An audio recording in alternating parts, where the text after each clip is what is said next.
So if you're only missing one tooth, why a dental implant over a traditional bridge? Well, we do tons of bridges and they work, but the real problem with the bridges is you have to file down two perfectly good adjacent teeth.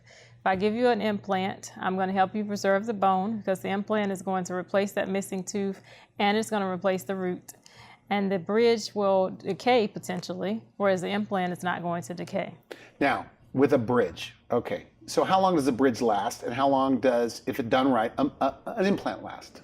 Well, bridges are known to last around 10 to 12 years, whereas implants can usually last a person the rest of their life.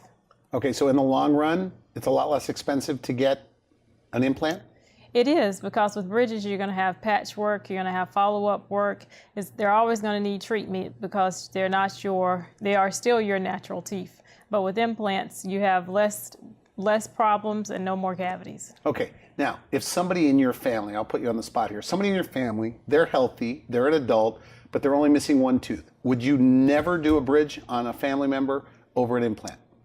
Well, it's a good thing you said that. I've actually had some close family members that said, well, if it was your mouth, what would you put in there? And I always say 100% a dental implant. Because as you know, the more bone we lose in our face, the older we look, the more wrinkles we have. The implant is going to help you keep your bone, and you want to keep your bone structure so that you can keep the wrinkles reduced in your face. So it makes sense. I mean, if you're only missing one tooth, as you say, just replace it with an implant, right? Exactly. But then why does everybody do it? You think they just hear the word surgery and they get scared? And what's your take? Well, I think some people just don't understand their options. They've heard horror stories and that's what they go with. They think it's going to hurt.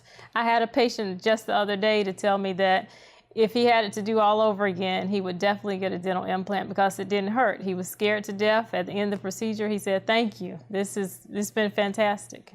It's life-changing for them.